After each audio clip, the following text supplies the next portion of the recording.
What's going on, guys? Welcome back to the channel. In this video, I'm going to be talking about some of my favorite new features inside the new spring update that I just got here on my 2024 Tesla Model 3. I think it'd be fair to call this the spring/summer update because it is just now rolled out for everybody. I think everybody should have it now. So if you were waiting, go manually check or check the app to see if you've got it. I still do just have FSD 12.3.6 though, so I haven't gotten the new FSD update, which according to some of the videos I've watched, I'm not too sad about because it needs some polish for sure. But let's go ahead and talk about some of the great features that we have here with this new V12 update. The first one is the most obvious one, and it is this redesigned home screen. It's basically been redesigned to match the Cybertruck. So you have a big 3D model of your car in the middle of the screen. No longer does it just take up the left side of the screen. It takes up the full screen now. It's a big, beautiful model. Looks so nice. It can be completely customized to whatever color your car is or whatever wheels you want, and you can pivot all around it, up and down, and it just looks awesome. Really cool to see. And you've got all your same controls. You can open the front, open the charge port, and you can open the trunk, and you can pivot around it while the trunk is opening. You can pause it, resume it, all that kind of stuff. It's really, really cool. Then they have like the map, and it's kind of up in the corner of the screen, kind of fading into the full screen view of your car. This reminds me a lot of how Hyundai does their home screen. I don't know if Tesla took inspiration from that necessarily, but Hyundai does this kind of puzzle view where there's like the time here and the car here and the map in the corner, just kind of showing all of its functionality, but everything can be clicked. And then once you click it, it will take you into that menu. And this is basically what you have here. So you've got all your car controls here, and then if you touch the navigation, then it slides over and fills the screen like it used to. And if you're actually driving the car and you're using FSD or autopilot with navigation going, it will show your route in the top corner, but not fill up the whole screen, which I really, really like. Now, one aspect of this new redesign that I'm not entirely sold on are the little information boxes at the bottom. So one is your navigations. You can do quick navigations for home and work, and then you can tap inside the search bar and then look for an actual location. Okay, that's fine. We probably need that. And then the one on the left side gives you, media on one little box. And you can swipe over, get your current drive stats, since charge, odometer. Then you've got your tire pressure on another. I don't think there's a way to customize what you see in these little boxes. I could be wrong. I don't mind them here.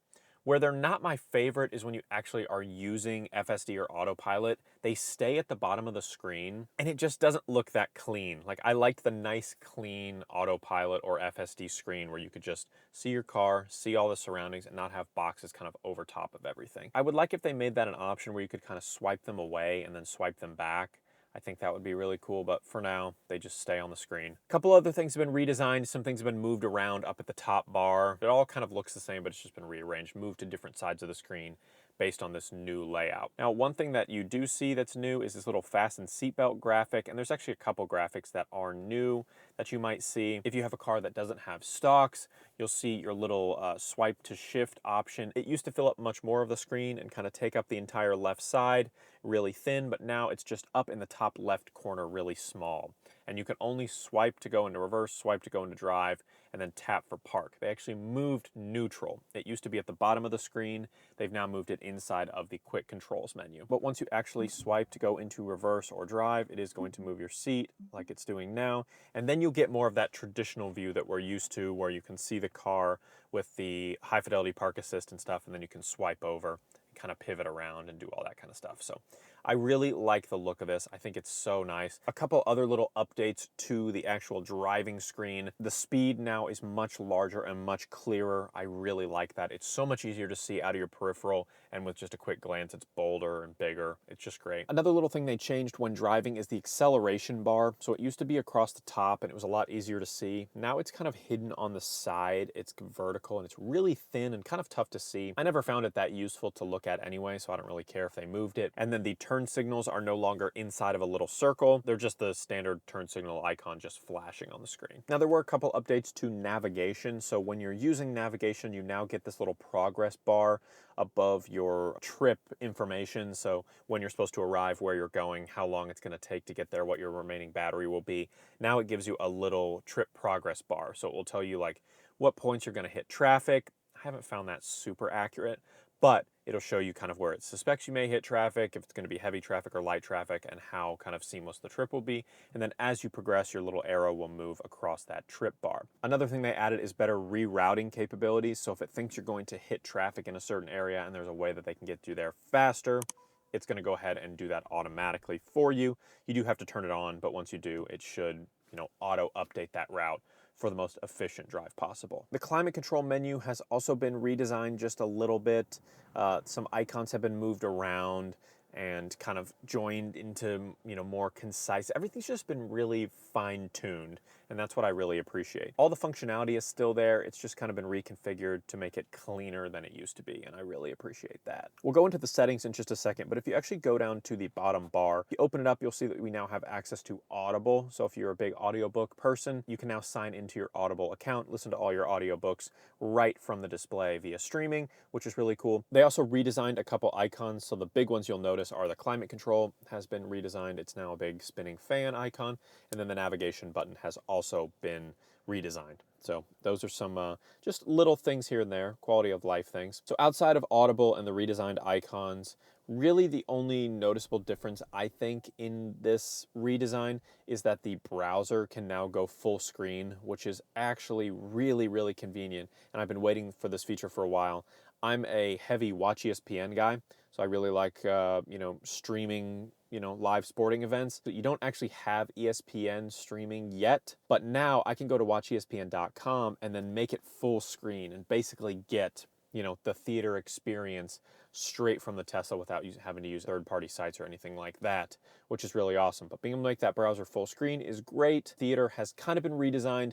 They just gave it a new kind of logo at the top and then moved everything down a little. It's just reorganized, cleaned up. No functionality changes, just visual changes. And then inside of this menu, a couple things have changed. You've got some reconfiguring of the quick controls. So you now have the car wash mode. It's no longer buried down in the service menu. You can easily access that right from the controls menu. And you also have neutral, like I said, for vehicles that don't have stocks. I'm sure it's actually like this for everybody, but I don't have those cars to check, but that's really great. Also, the wiper layout has been redesigned, and that is such a massive, underrated change. So previously, you would go in here and switch the wipers around in the settings, or you would hit the wiper button, and then you would have to click with the left scroll wheel, left and right, to switch.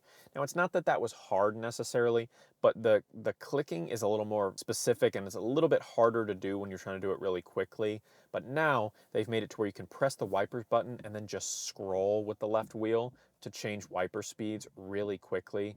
And it is so, so nice. And if you guys haven't seen my last video, I talked about, some of the things that I hope that Tesla changes in the software. And the fact that they're already changing to where you can use the left scroll wheel, actually scrolling, not just long pressing to do different stuff. I think we're kind of getting closer to the point when we can maybe customize the left scroll wheel to do whatever we want. But now inside of this menu, you'll notice that dynamics is now the option instead of pedals and steering. And they've changed the steering options from sport and comfort, and I forget what the other one was, but they've changed it to light, standard, and heavy steering. So just some changed verbiage there, not actual changed functionality. But most of everything inside of these menus looks the same. A couple things here and there. Under navigation, you have a new speed camera chime, which is great if you want to use that. There's a new Wi-Fi menu that's entirely on its own, which is very welcomed, as well as a new Bluetooth menu.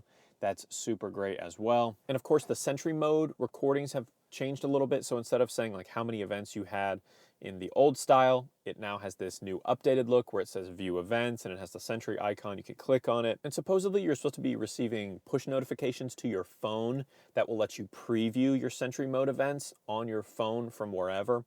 I have yet to see this work, even though I have it enabled. So I wonder if it's just not live yet, or if I'm doing something wrong. If you guys are getting those push notifications for Sentry mode, let me know down in the comments. I've said this before, but it's so fun as someone who's super into technology to be able to just wake up one day or be sitting at work one day and your car has a new update and it just can do entirely new things that it couldn't do from the factory. That's really, really neat to me. And kind of the last thing I want to talk about is one of those types of things, and it is the new hands-free trunk. Now, hands-free trunks are not new. There's plenty of vehicles that have them. Some of them you do like a swipe, like a kick underneath a certain spot. Some you just walk up with the key fob in your pocket and stand and wait and it beeps. And then some, you know, you wave to open on some of them. There's all different kind of gimmicky things that people do. But Tesla has added a hands-free trunk option for certain vehicles, and the Model 3 happens to be one. So let's hop outside and take a look. Now, like I said, different brands do different things. Some people do like a little leg kick, some people do a wave to open the trunk. But with Tesla, it's actually gonna work with your phone. So you have to have your phone on you, and it has to, you know, be able to communicate to let the trunk know that you're close. But all you really have to do is stand in front, and it starts beeping, the lights light up, and the trunk will go ahead and open. Now, I did test to see if it would automatically close if you got far enough away, and it does not. So you are gonna have to use your app to close it or use the button to close it. But I cannot stress enough how helpful a feature like this is, especially someone like me that carries around gear like this a lot, to just be able to stand here, not have to get my phone out or anything, and for it just to open right up for me. Boom, I can put my camera box down, no issues. Super clutch, and again, it didn't come like this, right? I just got it as a software update. And that's awesome. So thanks so much for watching, guys. I hope you enjoyed the video. If you did, drop a like. I hope you're enjoying V12 if you do have it. I'd love to talk about it down in the comments, what your favorite features are, if I missed any. And don't forget to hit that subscribe button to be among the first to see every single new video the second I hit publish. We'll see you in the next one.